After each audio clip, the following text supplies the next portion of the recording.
पार्वम पविशो त्रिपाठी काल शिव तवक्षण दीनवतो दीननाथ सर्वेश साकार ब्रह्म के सिचम कोटि बोध नमन प्रणाम असंख्य नमन प्रणाम स्वीकारो स्वीकारो स्वीकारो। दर्शकों, बरेली जिले में आना हुआ तो आप देखिए इस परिवार से मुलाकात हुई तो ये जुड़ने से पहले इनके क्या हालात थे, इन्हीं के मुख्य हम सुनते हैं। तो आप भाई साहब अपना नाम बताएं।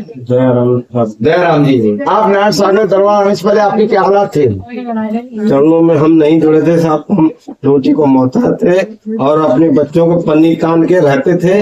आज परमात्मा के चरणों में जुड़ गए हैं, हमारे पास छत भी है और हमारा मजदूरी का काम भी चलता रहता है और कहीं ना कहीं हमारे बहुत सुखी है। कितने साल से जुड़े हुए नारायण सागर दरबार में आप? साल तो साहब बहुत हो गए, मुझे ध्यान नहीं है।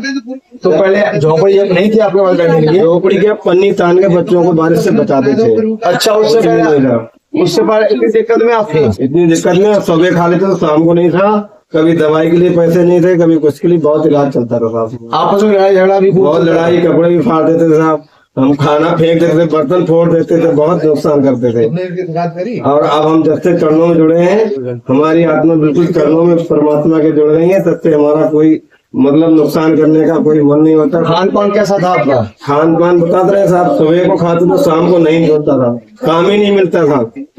और शुद्ध शाकाहार था खाना या मांस मच्छी तो खाते थे, जब तक चरणों में जुड़े हैं मांस मच्छी नहीं खाते हैं, बाकी और कोई नशा हमने शुरू से नहीं कहा, कुछ नहीं। तो दर्शकों, आपने सुना कि क्या नाम बताया? दयाराम जी। दयाराम जी और दयाराम पत्नी है, ये जुड़ने से पहले मांस मदिरा भी खाते थे, शराब वगैरह सब पीते थे, लेंटर की छत नहीं थी इनका रहने के लिए, पिन्नी तान के रहते थे।